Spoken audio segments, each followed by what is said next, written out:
आकलन है कि वित्त वर्ष 2020-21 का अंत अर्थव्यवस्था के 7.7% तक सिकुड़ने के साथ पूरा होगा। हालांकि दुनिया की छठी सबसे बड़ी अर्थव्यवस्था धीरे धीरे पटरी पर लौट रही है। अंतर्राष्ट्रीय मुद्रा कोष के अनुसार 2020-21 में विकास दर 11% से अधिक होने की आशा है, लेकिन पर्यवेक्षकों ने चेतावनी दी है कि अगर इस बजट में सरकार ने भारी मात्रा में स्पेंडिंग नहीं की तो अर्थव्यवस्था को विकास के पथ पर वापस लाने में दिक्कत होगी। आज़ाद भारत में शायद ही किसी भी वित्त मंत्री को इतनी अधिक और इतनी जटिल समस्याओं का सामना करना पड़ा होगा जितना निर्मला सीतारमण को करना पड़ा है। ताज़ा बजट कोरोना महामारी के कारण पैदा हुई परिस्थिति के बीच तैयार किया जा रहा है। देश की अर्थव्यवस्था की स्थिति डावाडोल है। कोरोना के कारण 1.5 लाख से अधिक लोगों की मृत्यु हो चुकी है और 1 करोड़ से अधिक लोग संक्रमित हो चुके हैं। सरकार के सामने कमजोर सरकारी स्वास्थ्य व्यवस्था का पुनर्निर्माण करना है। देश की राजधानी की सीमा पर 2 महीने से किसान कृषि बिल के विरोध में प्रदर्शन कर रहे हैं। चीन के साथ सीमा पर तनाव महीनों से जारी है और सबसे अहम बात यह है कि सरकारी खजाने में पैसा नहीं है। निर्मला सीतारमण ने वादा किया है कि इस बार का बजट सबसे अलग होगा, इस सदी का सबसे बेहतर, लेकिन ये तो 1 फरवरी को ही समझ में आएगा कि उनके दावों में कितना दम है। कुछ आर्थिक विशेषज्ञों के अनुसार सबसे बड़ी चुनौतियों में से एक रोजगार के नए अवसर पैदा करना है। रिकॉर्ड के लिए साल 2012 में देश में बेरोजगारी दर 2% थी, आज ये 9.1% है। बेशक ये समस्या दुनिया भर में है, लेकिन कई देशों ने बेरोजगारी से निपटने के लिए उचित कदम उठाए हैं। केंद्र सरकार का तर्क है कि बेरोजगारी की समस्या वर्षों से जारी है। कई अर्थशास्त्रियों का मानना है कि महामारी से पहले अर्थव्यवस्था जहां थी, इसे वहां तक पहुंचने के लिए 3 साल तक निरंतर 8.5% वृद्धि की जरूरत होगी। अब तक कोरोना महामारी के असर से लड़ने में सरकार आर्थिक रूप से अनुदार रही है और उसने बेहद सावधानी से कदम बढ़ाए हैं।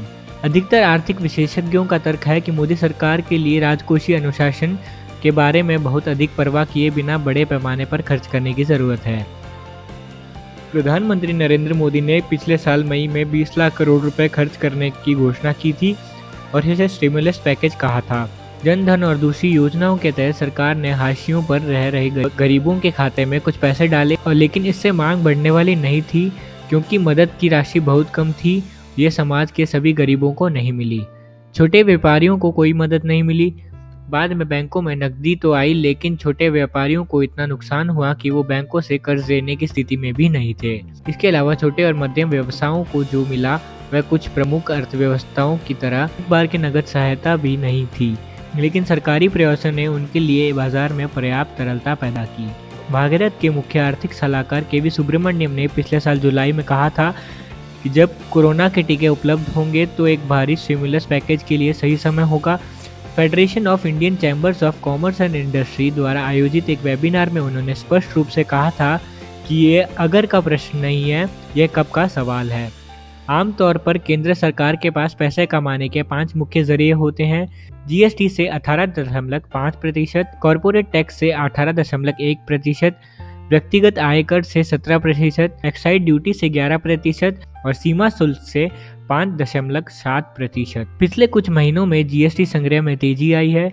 सरकार को व्यक्तिगत आयकर बढ़ाने की बजाय अधिक लोगों से टैक्स वसूली करने की जरूरत है। केंद्रीय प्रत्यक्ष कर बोर्ड द्वारा जारी किया गया 2018-19 की टैक्स ब्रेकअप पर एक रिपोर्ट के अनुसार करीब 5.5 करोड़ लोगों ने अपना आयकर रिटर्न दाखिल किए थे, जिनमें से लगभग 1.5 करोड़ लोगों ने टैक्स दिए। लगभग 1 करोड़ लोगों ने 5 से 10 लाख रुपए के बीच टैक्स दिए। 50 लाख करदाताओं ने 10 लाख से ऊपर से आय पर भी टैक्स दिया। लगभग 135 करोड़ लोगों के देश में वास्तव में करों का भुगतान करने वालों की संख्या इतनी नगण्य है। यदि सरकार कोरोना टैक्स लगाने का फैसला करती है तो इसका बोझ करदाताओं को इस छोटे से समूह पर पड़ेगा। सरकार के लिए पैसे कमाने के और भी तरीके हैं। अगर निर्मला सीतारमण चाहे तो पब्लिक सर्विस अंडरटेकिंग्स में स्टेक्स बेचकर एयर इंडिया जैसी कुछ कंपनियों का निजीकरण करके सरकारी प्राइम प्रॉपर्टीज को नीलाम करके अरबों रुपए हासिल कर सकती हैं। वित्त मंत्रालय के सूत्रों ने बताया कि इस बार के बजट में विनिवेश और निजीकरण पर काफी जोर होगा। सरकार की थिंक टैंक नीति आयोग ने विनिवेश के लिए 50 से अधिक सरकारी कंपनियों के निजीकरण और विनिवेश की सिफारिश की है।